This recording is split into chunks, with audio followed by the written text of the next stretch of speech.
Assalamualaikum. Waalaikumsalam warahmatullahi wabarakatuh. Ini pertanyaan yang menarik ya.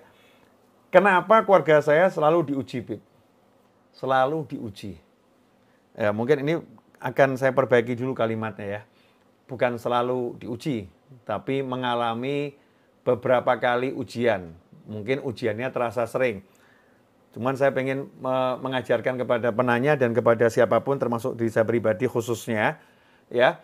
Jadi kita jangan mengatakan kenapa saya sering diuji, kenapa saya sering. Tapi coba kita melihat yang lain. Ya, Allah kok terlampau sering memberi saya nikmat. Kadang-kadang kita ini lupa kalau kita ini tidak pernah diputus nikmat sama Allah Ta'ala. Nah, nikmat pandangan, nikmat pendengaran, nikmat bisa bicara, nikmat Islam, nikmat iman, nikmat sehat. Itu nikmat yang luar biasa. Nah, sayangnya 1-2 ujian seringkali membuat kita lupa ya akan banyak nikmat dari Allah Subhanahu wa Ta'ala. Dan itulah yang menjadi salah satu penyebab kenapa ujian itu terus diberikan. Ya, ujian itu terus terkena kepada kita ya karena kita lupa kalau kita dalam nikmat. La in syakartum la azidannakum wa la in kafartum inna adzabi lasyadid. Kalau kalian syukur pasti aku tambah nikmatku pada kalian. Kalau kalian kufur, ingat siksaku amat pedih. Ikhwani rahimakumullah. Jadi itu yang pertama kali, mari kita belajar melihat betapa banyak nikmat Allah Subhanahu wa Ta'ala yang ada pada diri kita. Kemudian yang kedua, hidup di dunia ini memang begitu ya, mengalami ujian siapapun itu. Siapapun, bahkan yang ujian terberat itu para nabi, para rasul, dan pewaris-pewaris nabi dan rasul. Ujiannya semakin berat. Ya, yang namanya orang sekolah itu kalau semakin tinggi sekolahnya, ya ujiannya semakin berat. Nggak sama ujian anak TK dengan anak SMA. Anak TK mungkin ujiannya 1+1 sama dengan berapa. Kalau anak SMA sudah rumus Pitagoras ya dan lain sebagainya. Nah, semakin sulit dalam ujian matematiknya. Nah, dalam kehidupan juga begitu, semakin tinggi derajat kita di sisi Allah Ta'ala, maka semakin besar ujiannya dari Allah Subhanahu wa Ta'ala. Tapi ujian yang besar itu buat orang-orang beriman jadi ringan. Karena orang beriman tidak pernah berjalan sendiri. Selalu berjalan bersama Allah Ta'ala dan selalu ditolong oleh Allah Ta'ala sehingga beban yang berat pun nggak terasa berat. Ya seperti orang itu kalau suruh ngangkat beban 1 ton kan ya berat ya. Tapi kalau diangkatnya bukan pakai tangannya, tapi pakai mesin, maka dia cuma nyetir saja.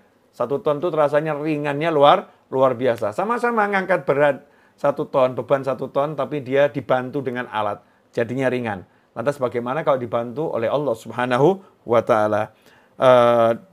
Dalam surat Al-Baqarah ayat 155 sampai 157, Allah sendiri sudah memberikan kabar kepada kita semua, memberitakan kepada kita semua, mengumumkan kepada kita semua.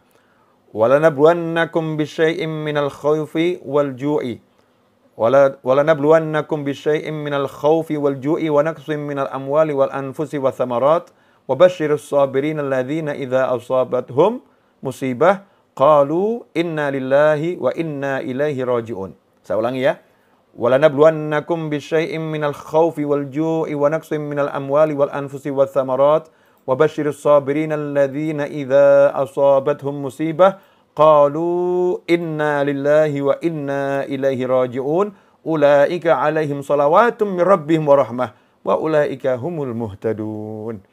Kata Allah Ta'ala, dan sungguh kami pasti akan menguji kalian dengan sedikit rasa takut.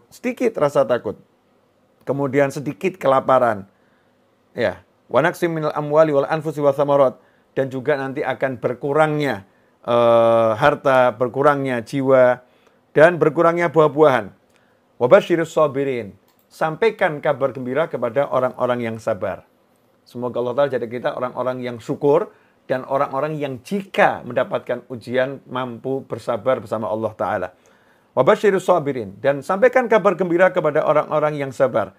Siapa mereka yang dikategorikan orang yang sabar? Jadi orang sabar itu bukan orang yang berkeluh kesah. Bukan orang yang mengatakan kenapa. Tapi orang yang sabar adalah alladzina, yaitu orang-orang yang idza asabathum musibah, jika mendapatkan musibah, ujian dari Allah Ta'ala, qalu, Mereka berkata, inna lillah. Sesungguhnya, ya, kami ini adalah miliknya Allah. Kami ini miliknya Allah, harta kami miliknya Allah, jiwa kami miliknya Allah. Ya, semua miliknya Allah. Inna lillah. Kami miliknya Allah. Dan sungguhnya hanya kepadanya lah kami akan kembali. Jadi ya memang sadar dirinya milik Allah. Dia katakan pada dirinya, saya milik Allah. Dan saya akan kembali pada Allah subhanahu wa ta'ala. Inna lillahi wa inna ilaihi raji'un. Siapa yang mengembalikan setiap kali ada musibah, dia sadari memang itu bukan miliknya.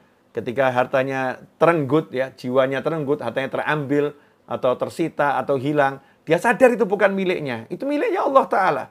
Ya, nggak ada yang berkurang sebetulnya dalam dirinya. Nggak ada yang berkurang. Nggak ada yang habis sebetulnya. Karena itu miliknya Allah, bukan miliknya. Innalillah. Sehingga dia ridho, dia ikhlas. Atas ujian tersebut dia katakan, kami memang miliknya Allah. Wa inna ilaihi raji'un. Dan hanya kepadanya lah kami kembali. Maka orang-orang yang seperti itu, apa? Janjinya Allah Ta'ala.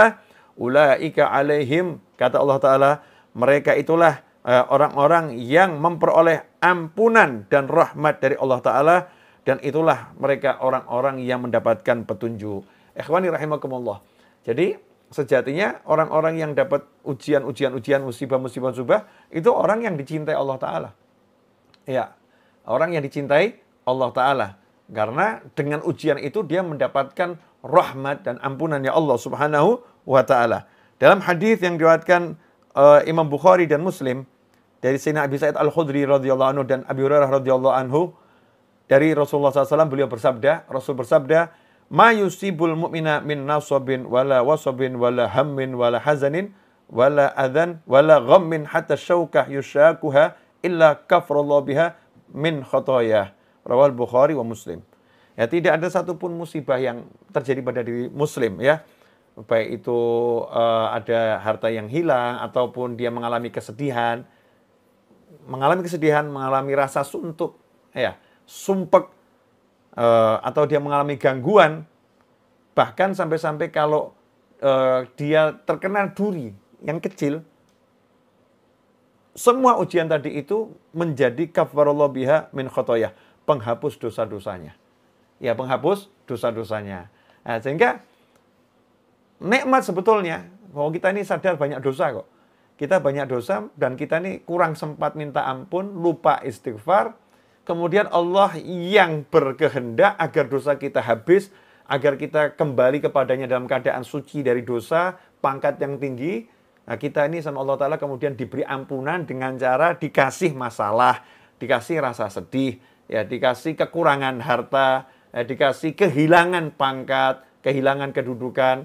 Walaupun kita nggak minta semua itu, ya, kita nggak menginginkan semua itu terjadi. Tapi kalau itu terjadi, ya, itu menjadi bonus agar dosa-dosa kita diampuni Allah Ta'ala dengan syarat kita sabar. Ya, sabar itu memang sesuatu yang nggak enak, ya, kita tahan, ya. Rasa nggak enak itu tidak kita keluh kesahkan, kita kemudian tetap istiqomah menjalankan ibadah, ya. Itu yang namanya sabar. Yang seperti itu justru menjadi jalan untuk diampuni dosa-dosa kita oleh Allah Subhanahu wa Ta'ala.